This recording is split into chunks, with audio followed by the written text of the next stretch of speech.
The joy you experience in life is always a reflection of the conversations you hold with yourself. Marcus Aurelius whispered this truth nearly 2,000 years ago, but you know it in your bones.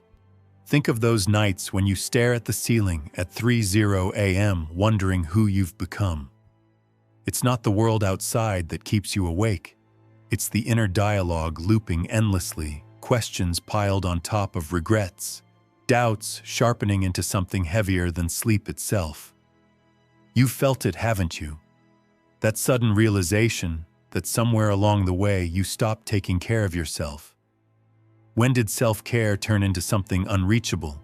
You've been taught that it requires spa days, expensive retreats, and hours of free time you don't have. But the Stoics knew otherwise.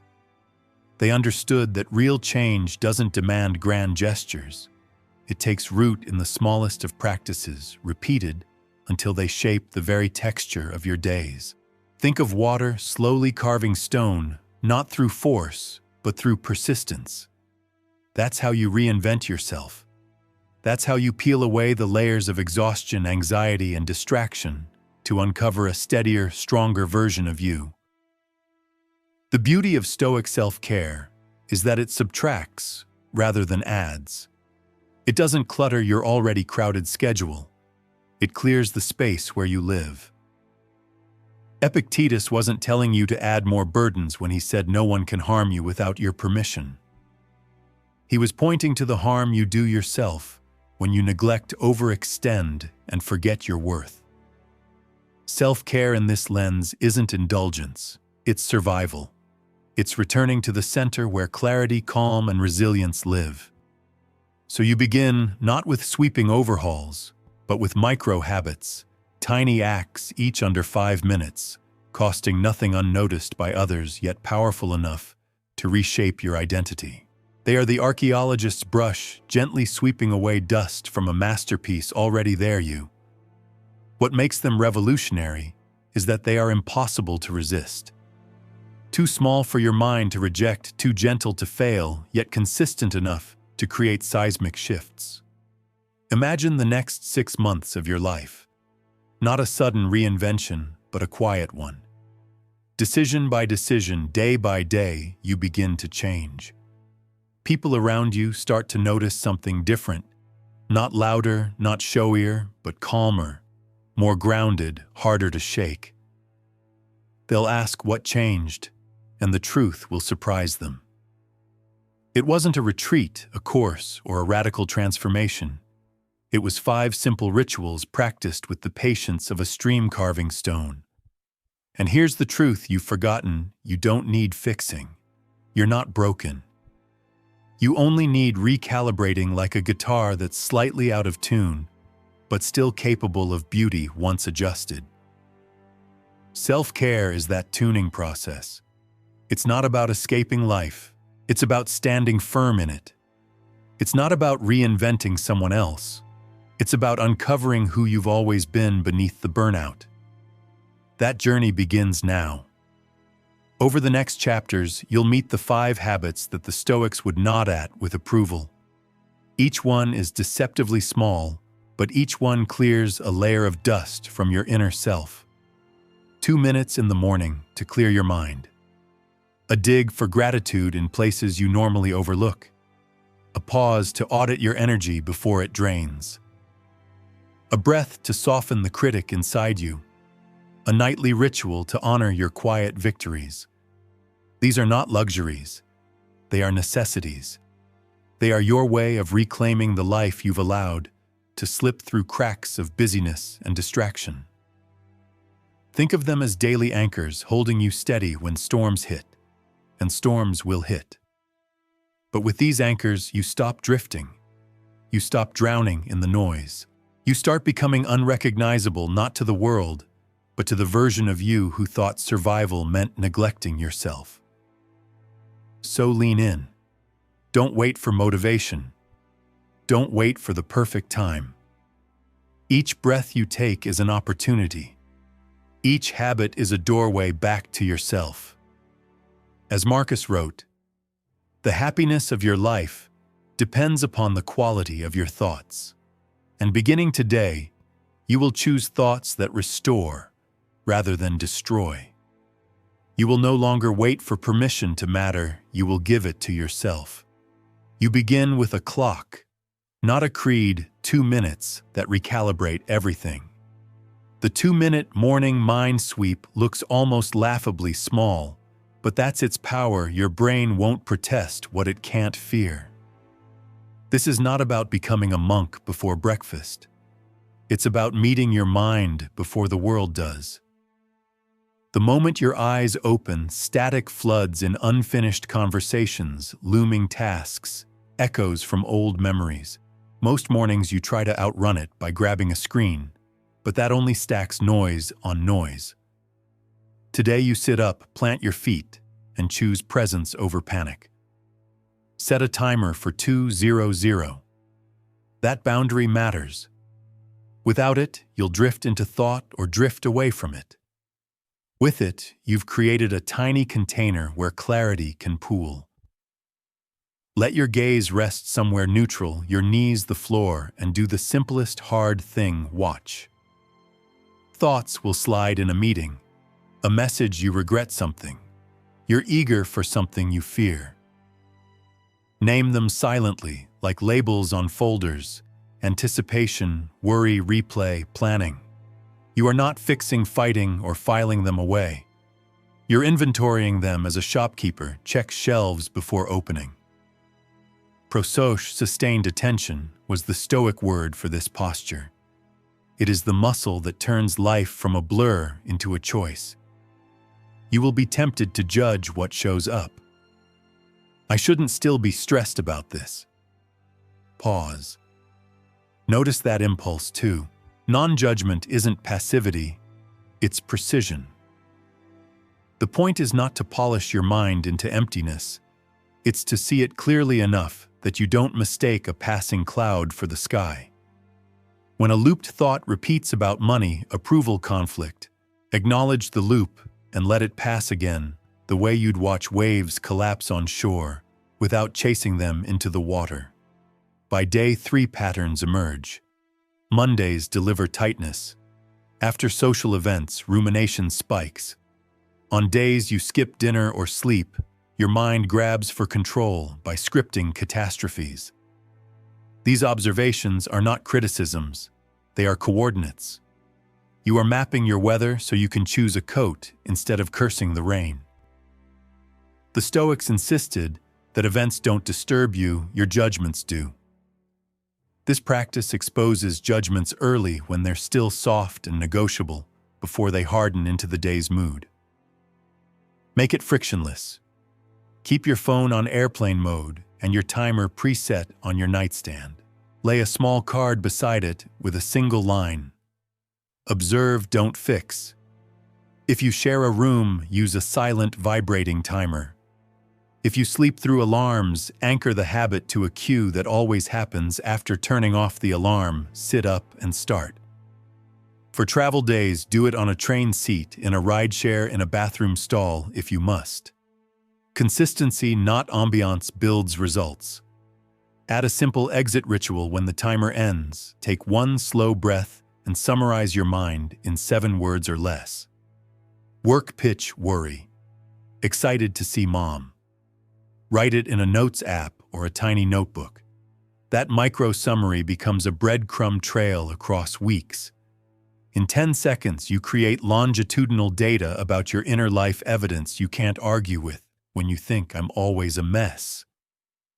No, you're not. You are cyclical. You are human. And now you are informed. Troubleshooting is part of the method. If you repeatedly get swept into planning, give planning its own corral. After the sweep, allow 90 seconds to list 3 actions you can take today about the loudest item. Not 10-3.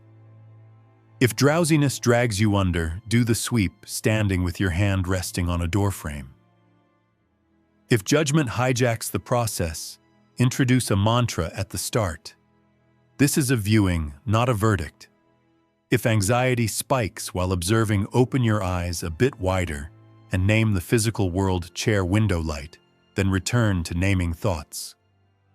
You are reminding your nervous system that the present is safe enough to witness. What does success look like, not bliss? Not the absence of thought. Success is the half-second gap you feel around noon when a snide email lands and you notice the spark without lighting the fire. It's leaving a meeting without dragging its echoes into the next one. It's the ability to say, "This is an anxious forecast, not a fact." That gap, tiny precious, is agency. It is the difference between reacting and responding, between being driven by weather and steering by compass. Layer in optional upgrades only after 7 days. If you feel ready, pair the sweep with a 2-word intention for the morning: steady presence, patient. Pace, clean exits, quiet courage. Keep it the same for a week. Let your behavior align around it. Or add a body check at the 30-second mark. Unclench your jaw, broaden your back, lengthen your exhale. Your physiology listens to posture. Your mind listens to breath. Tiny adjustments broadcast safety. Expect resistance around week 2 when novelty fades.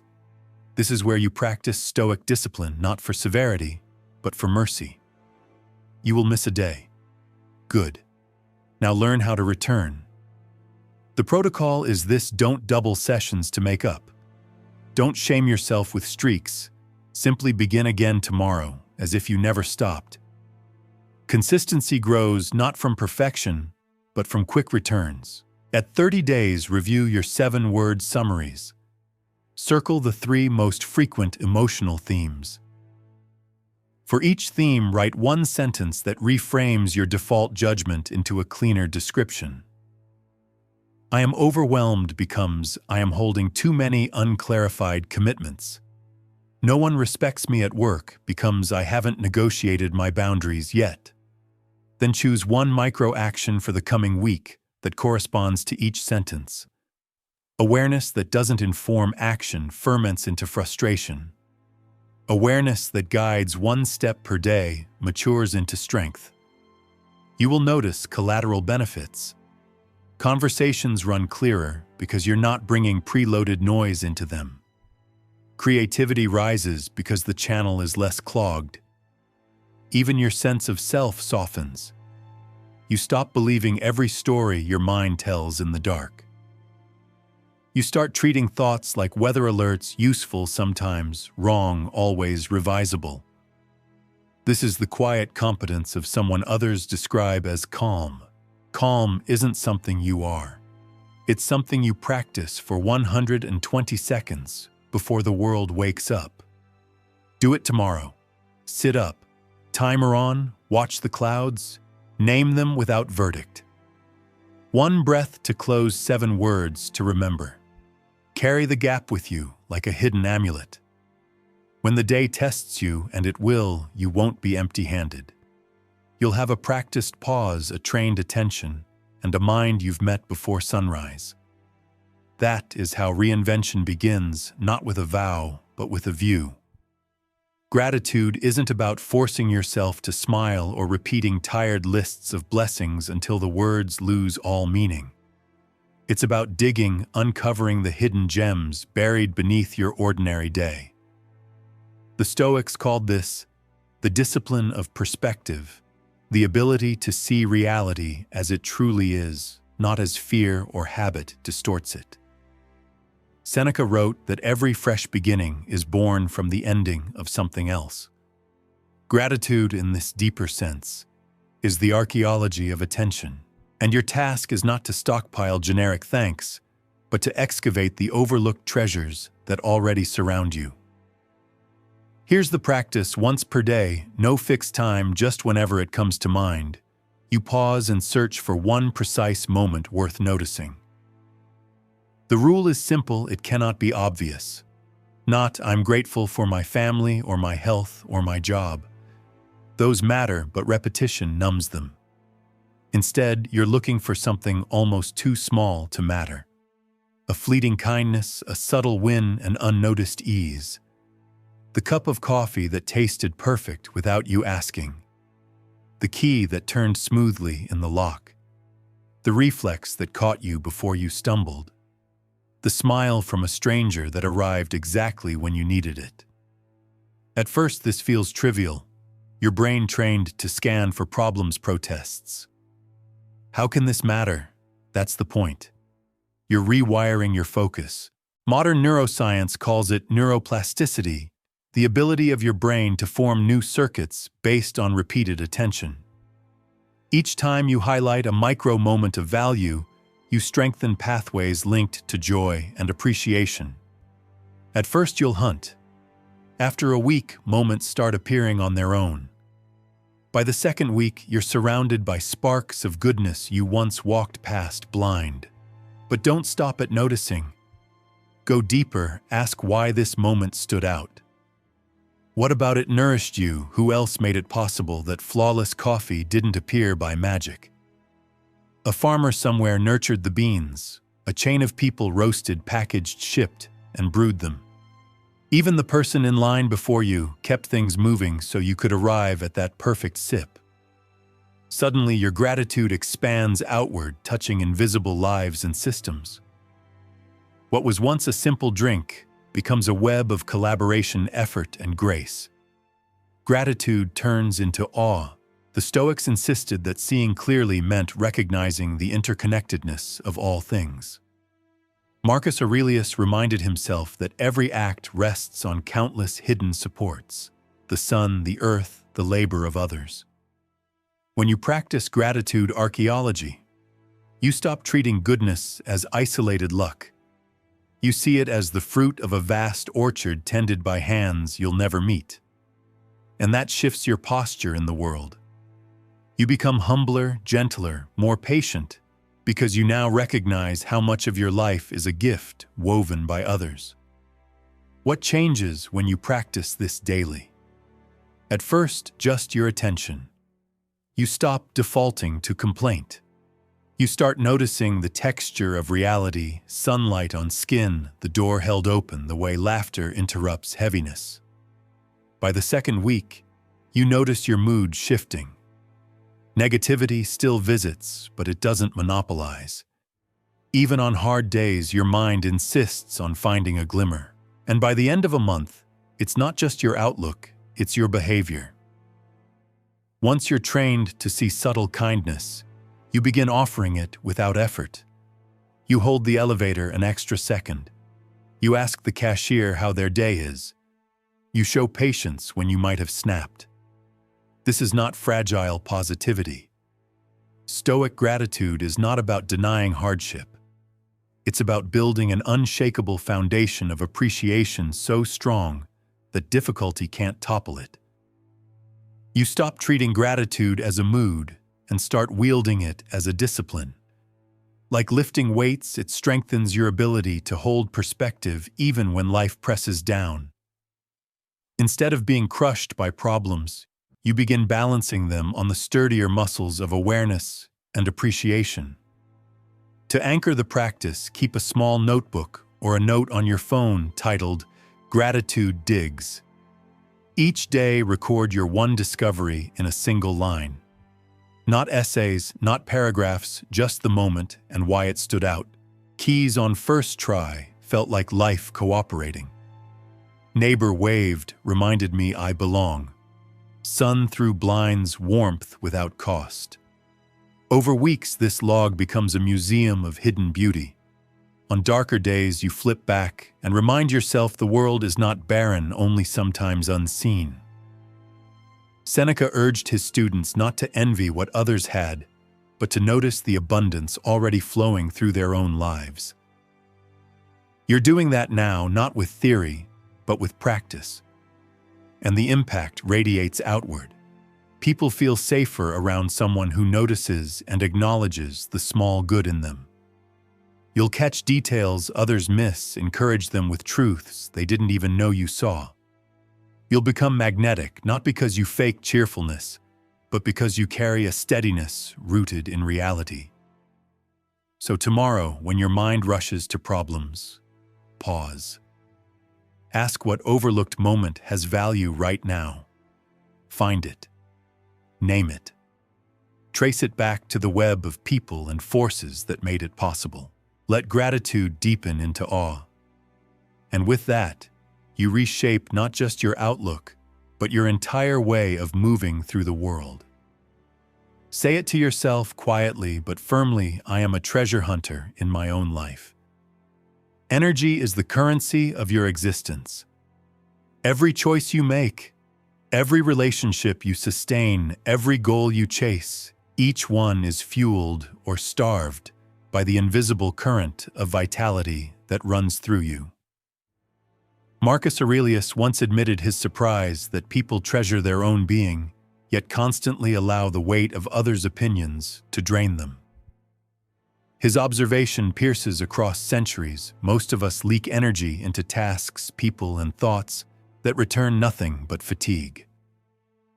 You've done it yourself, scrolling endlessly, rehearsing conversations that never happened, saying yes when your body begged you to decline.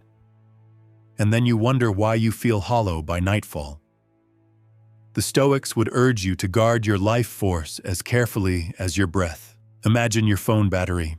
If it kept dying before noon, you wouldn't shrug and carry on. You'd hunt for what's draining it.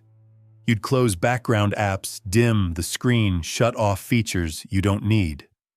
So why accept exhaustion in your own life, as if it's inevitable?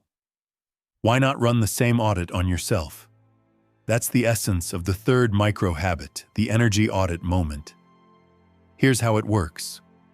Once per day at a random point, maybe when you open the fridge, end a call, or step into the shower, you pause and ask, am I being charged or drained right now? Don't overthink it. Feel. Are your shoulders tight? Is your chest open or collapsed? Is your breathing steady or shallow? Is your jaw clenched or soft? Your body broadcasts signals long before your mind rationalizes them. Listen, and you'll discover that some activities, people, and even thoughts act like plugs draining your reservoir, while others replenish you quietly, invisibly. And here's the key: once you identify the state, you act. Not tomorrow. Now. If you catch yourself scrolling and it leaves you heavier, close the app. If you're stuck in a looping, draining conversation, redirect the topic or excuse yourself with grace. If your muscles still hold the tension of an earlier disagreement, pause for 3 deliberate breaths, unclenching one muscle at a time. If a task exhausts you only because of the story you're telling about it, shift the lens, rename it from burden to practice, from chore to training ground. The Stoics understood that not all discomfort is equal. Some of it, like exercise, growth, or learning, refuels you with strength. Other forms, people-pleasing, gossip, procrastination, leave you weaker than before. The energy audit teaches you to tell the difference. You stop lumping all stress together and start noticing, this fatigue is noble. This one betrays me. Over time, you develop what might be called energy intuition. You sense drains before they snowball. You catch yourself about to say yes to something that will hollow you out, and you pause. You recognize which people restore your presence and which scatter it, and you begin curating your life accordingly. Do this for a month, and your days reorganize themselves. Meetings feel lighter because you learn when to stand, breathe, or reframe. Relationships deepen because you stop resenting the ones you choose to nurture and step away from those that corrode you. Your calendar shifts not by force but by awareness. You naturally invest in activities that refill your tank and quietly withdraw from those that don't. You become less available for energy theft, not because you're selfish, but because you finally understand that protecting your vitality is the opposite of selfish. It's what allows you to give generously without collapsing. Consider the farmer who knows which soil feeds the crop and which depletes it. He doesn't hate the barren ground. He simply doesn't waste his seed there. You too must become a careful steward of where your life force is planted. Protecting your energy isn't about living cautiously. It's about living deliberately. It's about ensuring that when you spend yourself, it's on things worthy of your essence. People will notice. They may not know why you suddenly seem more present, less scattered, more grounded, but they'll feel it. Because unlike the depleted version of you, the one half listening, half regretting, you now show up whole. And showing up whole is magnetic. It makes you the kind of person others trust, not because you have boundless stamina, but because you've learned the art of allocation. The declaration is simple but powerful. I protect my energy like the precious resource it is. Say it when you wake. Say it when you pause. Write it at the top of a notebook. Whisper it to yourself in moments of choice. This is the invisible boundary between the you who drifts through life drained and the you who reinvents yourself through stewardship. Remember, you don't need infinite energy to become unrecognizable. You only need to stop wasting what you already have. The audit is your compass. The pause is your protection. And the choice, charge, or drain is always yours. There's a saying often attributed to Plato, though its origins are uncertain. Be kind, for everyone you meet is fighting a hard battle. The Stoics would agree, but they would add an uncomfortable truth: you're fighting one inside yourself too. And often the harshest voice you'll ever hear is not from the world outside, but from your own mind. Spend even 5 minutes listening closely to your inner monologue, and you'll notice how merciless it can be. You're late again. You always screw this up. Why can't you be better? You'd never speak to a friend this way. You probably wouldn't even speak to a stranger this way. Yet day after day, you direct this brutality inward without hesitation. That's why the fourth micro habit matters: the compassion reset breath. Its purpose is not to drown out your inner critic with sugary affirmations or fake cheer. It's to interrupt the second arrow, the needless self-inflicted wound that follows life's inevitable challenges. Epictetus taught that it's not what happens to you that breaks you, but the judgment you layer on top of it. The spilled coffee is the first arrow. The instant label, "I'm so clumsy," is the second. Forgetting a name is the first arrow. Shaming yourself as socially inept is the second. Feeling anxious is the first arrow. Berating yourself for being anxious doubles the pain. The compassion reset breath stops that cycle. Here's the practice: the moment you notice that voice sharpening against you, stop. Take one deliberate breath in, slowly, out slowly and silently. Tell yourself, "I'm doing the best I can with what I know right now." That's it. No speech, no ritual, no journal. One breath, one phrase. But that single gesture has ripple effects far beyond its simplicity. Biologically, it shifts your body out of stress mode, activating the parasympathetic nervous system. Psychologically, it creates a pocket of safety where growth can actually happen. Spiritually, it reminds you that you are not your mistakes. You are the awareness learning from them. Think back to how you learned to walk. You fell hundreds of times, but no one scolded you. No one called you clumsy or useless. Each stumble was simply part of the process. Only later did you internalize the habit of attacking yourself for being human. The compassion reset breath takes you back to that original posture: curious, forgiving, steady. You're not excusing failure. You're creating the conditions in which failure becomes feedback rather than a verdict. Within a week of practicing this, something shifts. The critic still shows up, but its tone softens. It pauses before it pounces. It asks questions instead of delivering condemnations. "What can I learn here?" replaces, "How could I be so stupid?" And as your self-talk changes, so do your relationships. When you stop being your own harshest judge, you stop projecting judgment onto others. People sense the difference. They feel safer with you. Conversations deepen because they no longer carry the hidden weight of your criticism. And this shift doesn't just make you kinder, it makes you more effective. When your mind isn't burning energy on self-defense, you have more to invest in creativity, problem-solving, and presence. Failure stops being paralyzing because it no longer defines you. You recover faster, experiment more boldly, and extend the same grace to others that you finally offered yourself. You become the rare kind of person who radiates calm strength, not because you've mastered everything, but because you've made peace with imperfection. The best part: you don't have to schedule this habit. You don't need a reminder app or a journal entry. The critic itself becomes the cue. Every time the harsh voice rises, you respond not by resisting it, but by offering an alternative. What once drained you now triggers your healing. Over time, your nervous system learns a new pattern. Instead of spiraling into shame, you reset into compassion. Seneca once warned that we suffer more in imagination than in reality. The compassion reset breath proves him right. Most of your pain doesn't come from the event itself, but from the echo you add afterward. Stop the echo, and you reclaim half your life. Breathe in, breathe out, remind yourself gently, I'm doing the best I can with what I know right now. Write it down. Whisper it under your breath.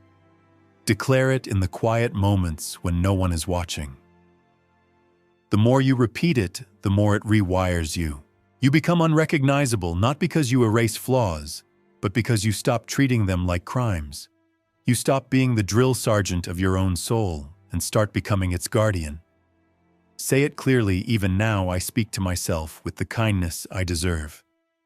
Night falls, and with it comes the cruel ritual you know too well, climbing into bed, your body begging for rest, while your mind replays everything you didn't finish. The unanswered emails, the errands left undone, the conversation where you should have spoken differently. You lie there measuring yourself against an impossible standard, already feeling behind before tomorrow has even begun. This is not rest, it's self-punishment disguised as reflection. The Stoics knew a better way, and Seneca modeled it himself, the nightly review.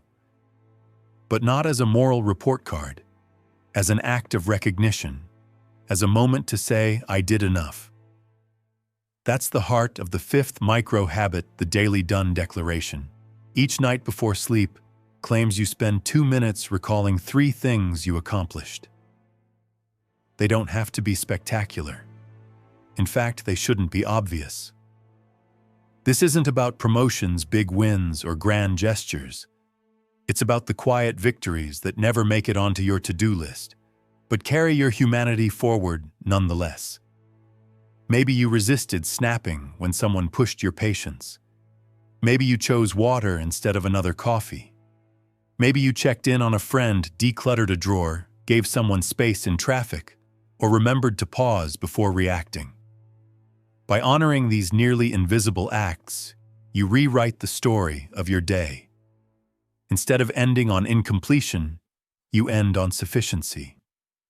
You teach your nervous system a radical message: I am enough. I do enough. I accomplish enough.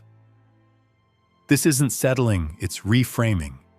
You still chase growth, but you no longer confuse progress with perfection. And progress seen clearly builds momentum. Psychologists call it the completion effect. Your brain is wired to feel satisfaction from closing loops. By naming your quiet wins, you prime yourself to notice opportunities for closure the next day. The cycle builds, and suddenly you're no longer defined by what's missing, but by what's moving forward. Practicality matters here. Don't turn this into a heavy ritual. No long journaling, no elaborate charts. Just 3 acknowledgments spoken in your mind or whispered into the dark. Keep a small notebook by your bed if you want physical evidence, but don't force it. The point is ease. You're teaching your brain to look for light, not loading it with another demand. And because this ritual happens at day's end, it seals your mood for the night. Instead of drifting to sleep haunted by failure, you slip into rest soothed by recognition. Your sleep deepens. Your mornings begin freer. Do this for a week and you'll feel lighter. Do it for a month and you'll feel steadier. By 30 days, something remarkable shifts you. Not only acknowledge your own wins, you begin noticing them in others. You point out what someone did right instead of what they missed. You celebrate effort, not just results. You remind colleagues, friends, even strangers that their quiet contributions matter. And that in turn transforms how people feel around you. Everyone is starving for recognition. Everyone longs to be seen. When you start offering that gift, not as flattery, but as truth, you become magnetic. People are drawn to the safety you provide, to the rare presence of someone who notices the overlooked. This practice also reshapes your relationship with time. Life stops feeling like an endless race of unmet obligations. It becomes a field of small opportunities to contribute value. Each day ceases to be a ledger of unfinished tasks and becomes a mosaic of completed gestures. And the beauty is, most of these gestures cost nothing. They require no schedule, no status, no applause. They simply require noticing and naming. The Stoics would remind you that true productivity isn't about doing everything. It's about doing something meaningful and knowing it counts. Seneca warned against hustle culture long before the term existed, urging that it is better to finish something small than to chase everything and end with nothing. The Daily Done Declaration honors that wisdom. It teaches you to close your days not with anxiety, but with peace. Not with shame, but with satisfaction. Try it tonight. Before your eyes close, whisper 3 quiet victories to yourself. Let them be small. Let them be real. And as you do, notice the shift, not in what you accomplished, but in how you see yourself. You'll find that reinvention doesn't come from grand victories. It comes from recognizing the small wins that accumulate into a life. Declare it now. I celebrate the progress I make every single day. You've now gathered 5 micro habits into your days, each one so small, it could almost slip away unnoticed. And yet, when practiced together, they form the skeleton of an entirely new life. Morning begins not in chaos, but with clarity from your 2-minute mind sweep. The day opens into curiosity as you hunt for overlooked treasures through gratitude archaeology. Midday, you pause to audit your energy-cutting leaks before they drain you dry. When self-criticism strikes, the compassion reset breath interrupts the spiral. And at night, instead of surrendering to the weight of unfinished tasks, you close your eyes with a declaration of what you did accomplish. 5 rituals, 15 minutes total. But their compound effect is profound. This is how Stoics thought about practice. Marcus Aurelius never imagined he'd become emperor by changing everything overnight. He shaped himself through repeated reminders, daily journaling, and small acts of self-discipline that brick by brick built the fortress of his character. Seneca didn't aim for perfection in a single stroke. He reviewed his evenings quietly, noting where he grew and where he stumbled. Epictetus taught not in grand ceremonies, but through practical drills, questions, reflections, perspectives repeated until they became reflexes. You are now walking the same path, layering disciplines into your life, not as performance, but as practice. The power of these habits lies in their integration. Alone, each one carries weight. Together, they interlock. The mind sweep clears space so gratitude can take root. Gratitude strengthens your awareness so energy audits become sharper. Protecting energy softens your inner critic, making compassion breaths easier. Self-compassion expands your capacity to honor daily wins, and nightly recognition fuels the motivation to begin again tomorrow. Each practice becomes scaffolding for the next, creating a system of self-care that sustains itself. Think of it like tuning a guitar. The first string tightened still sounds rough. Add the second, then the third, and slowly a harmony emerges. By the fifth, the instrument resonates with a tone entirely different from where it began. That's your life under these habits, a resonance rebuilt, a steadiness restored, a harmony audible to everyone who interacts with you. And people will notice. Not because you'll suddenly announce "I'm reinvented," but because your presence changes. You'll walk into rooms carrying less static. Listen with more patience, respond with more intention. Friends will ask, "What's different?"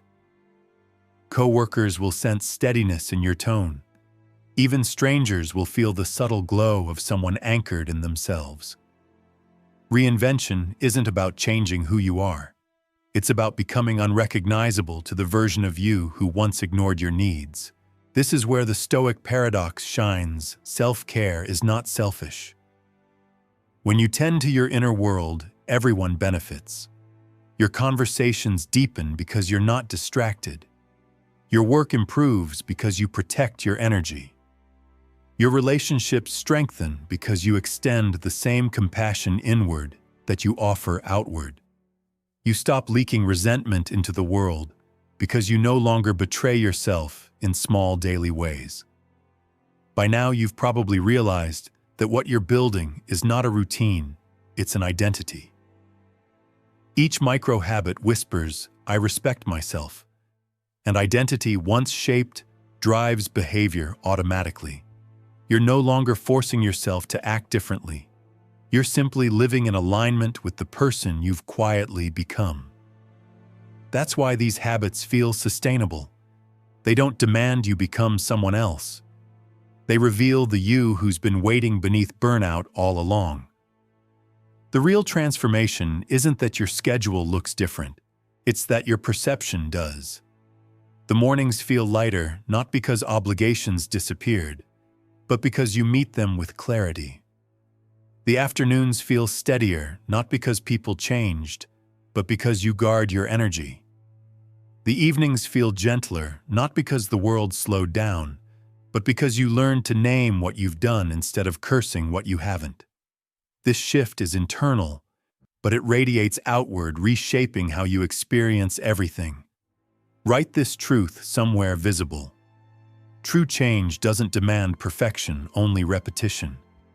These habits prove it. Miss a day and nothing shatters. Return the next day, and the compound interest continues. That's how you'll carry them into weeks, months, and eventually, a new version of yourself. 6 months from now, you will look back and marvel. The person who once stumbled into bed, heavy with incompletion, now sleeps lighter. The one who greeted mornings with noise now wakes with clarity. The one drained by obligations now protects their vitality. The one who scolded themselves now speaks with compassion. And the one who overlooked quiet wins now celebrates them nightly. You'll smile because the reinvention wasn't loud or dramatic, it was quiet, steady, inevitable. That's the gift the Stoics left you, the reminder that greatness grows not in bursts, but in steady strokes. And now it's yours to live. By now you may sense a paradox unfolding inside you. On the surface, your life still looks ordinary. Work, emails, family routines, traffic jams, and daily stresses remain. Yet beneath that surface, you're carrying yourself differently. The storms that once felt overwhelming now meet a steadier captain at the helm. That shift is not accidental. It's the invisible architecture of your new micro habits. They've begun carving out space where clarity, resilience, and calm can breathe. The Stoics believed that self-mastery wasn't about escaping life, but engaging it from a deeper center. Marcus Aurelius never asked the gods for lighter burdens. He asked for a stronger back. Epictetus, born a slave, knew he couldn't change his chains, but he could change how his mind bore them. Seneca, in exile, discovered that peace comes not from controlling circumstances, but from disciplining perception. What you're experiencing now is that same discipline woven quietly into your days. Each habit builds toward something greater than itself. The morning mind sweep doesn't just clear thoughts, it trains you to recognize that your judgments are optional. Gratitude archaeology doesn't just uncover hidden blessings, it shifts your lens so abundance becomes your default view. The energy audit isn't just about cutting drains, it reminds you that every yes is sacred and every no is self-respect. The compassion reset breath isn't just a pause, it's a radical refusal to wound yourself twice. And the nightly done declaration isn't just reflection, it's the steady construction of a new identity. Someone who shows up, finishes, and honors their efforts. Together, these practices cultivate a hidden resource trust in yourself. That trust is what makes reinvention possible. Without it, every setback feels like proof of failure. With it, setbacks become simply steps, detours, lessons, refinements. And trust grows when you keep promises to yourself, even tiny ones. Every time you sit for 2 minutes of awareness, every time you name a hidden victory, you confirm to your nervous system, I can rely on me. That reliability is magnetic. Think about the people you admire most. Chances are it's not their achievements that inspire you most, but the steadiness with which they live. You sense that their presence is earned, that they are not thrown about by every impulse nor shattered by every storm. That steadiness is what you are building breath by breath, day by day. And it will change how people experience you. Your friends will notice your patience.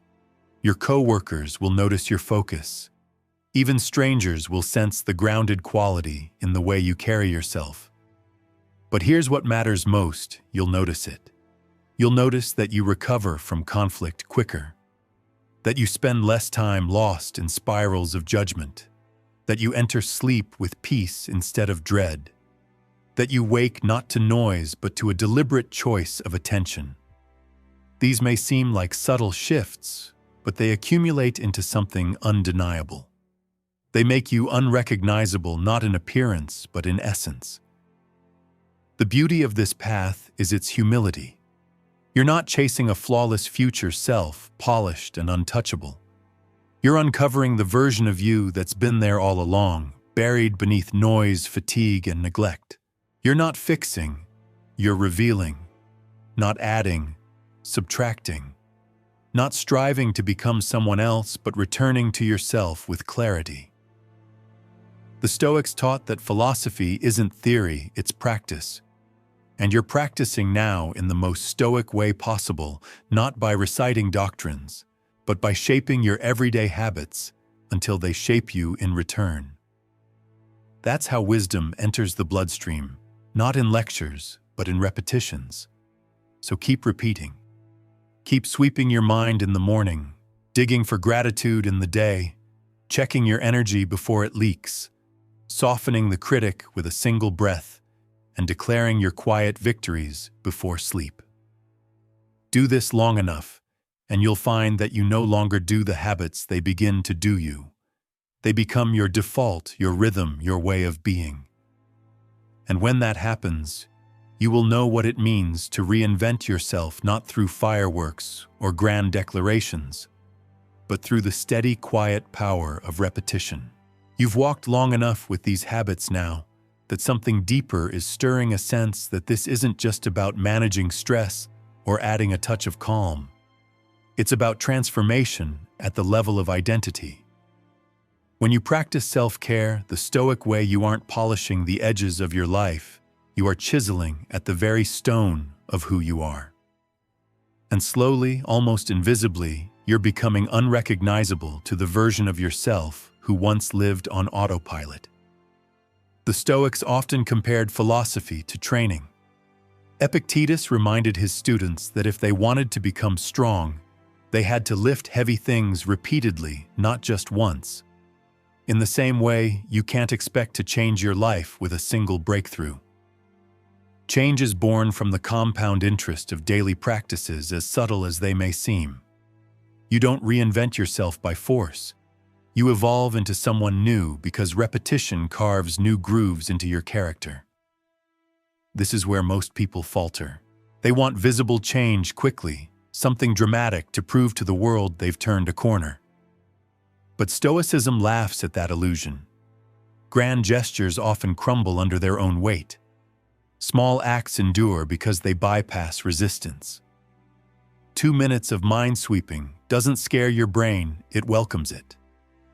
One small gratitude dig doesn't overwhelm it, intrigues.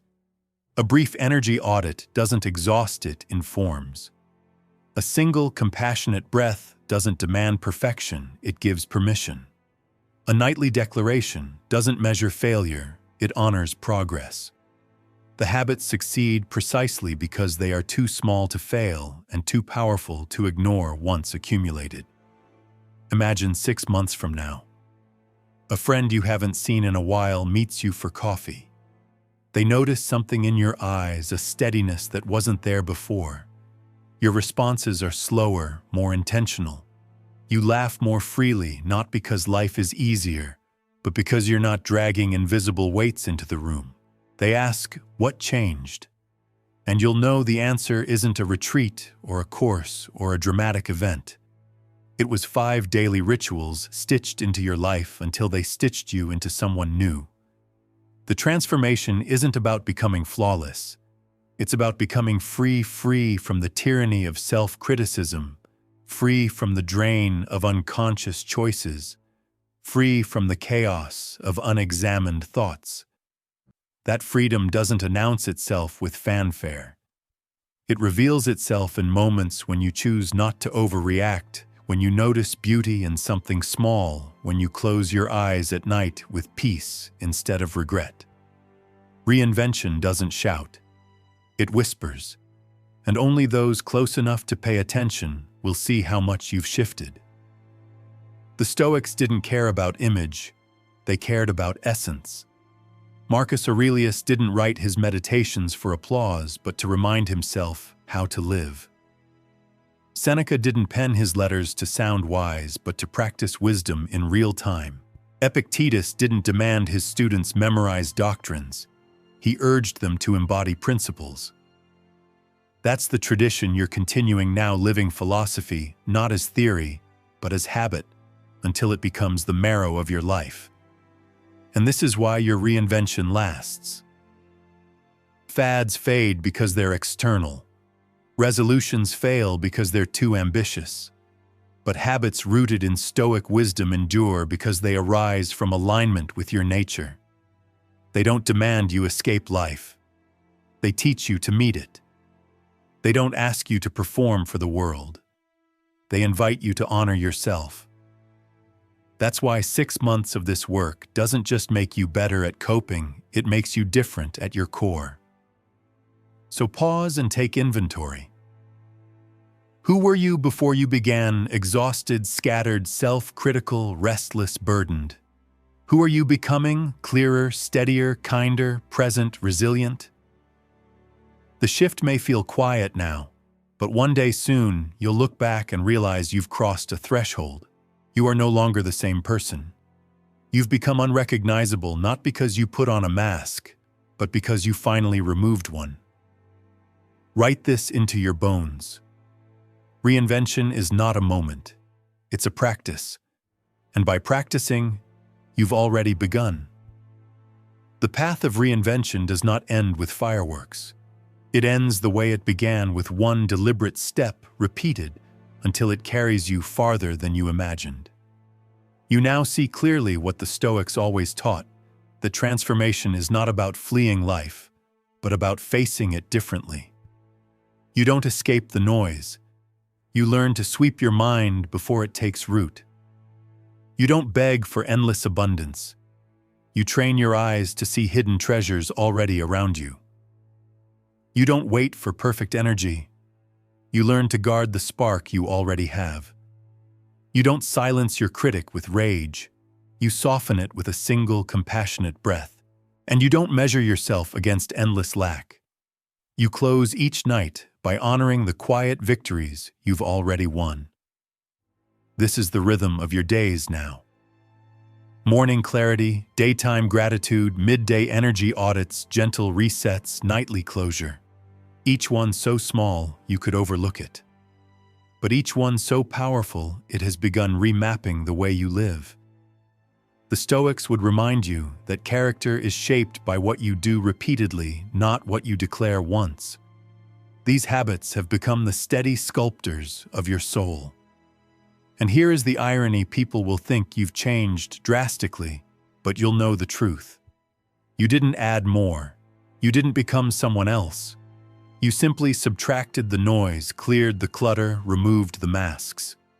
You uncovered the version of yourself that was always waiting beneath exhaustion and self-doubt. That's why this reinvention feels different from the quick fixes you've tried before. It's not fragile. It's not performative. It's steady. It's yours. Look at what has unfolded. Your mornings now carry space instead of static. Your days hum with small joys that once slipped past unnoticed. Your energy lasts longer because you protect it with vigilance. Your inner voice, once a drill sergeant, now speaks with kindness. Your evenings close with peace, not anxiety. And slowly, decision by decision, you've become someone new, unrecognizable to the version of yourself who once felt buried and burnt out. This is the quiet strength people will feel in you. Not loud, not boastful, but grounded. You'll inspire not because you mastered everything, but because you finally respected yourself enough to practice consistently. And in that consistency lies power greater than any single burst of motivation. Marcus Aurelius once wrote, "The happiness of your life depends upon the quality of your thoughts." You've taken that seriously now. You've learned that thoughts can be guided, energy can be guarded, compassion can be chosen, and gratitude can be trained. You've proven that greatness is not a gift from the outside, but a discipline cultivated within. So tonight, as you close this chapter, pause. Inhale deeply. Exhale slowly. Whisper the truth you've earned: I am uncovering who I was always meant to be. And tomorrow you'll wake again to the same world, but you'll meet it as someone unrecognizable to the person who once thought change was impossible. Because you've seen it firsthand, reinvention doesn't require perfection. It only requires repetition.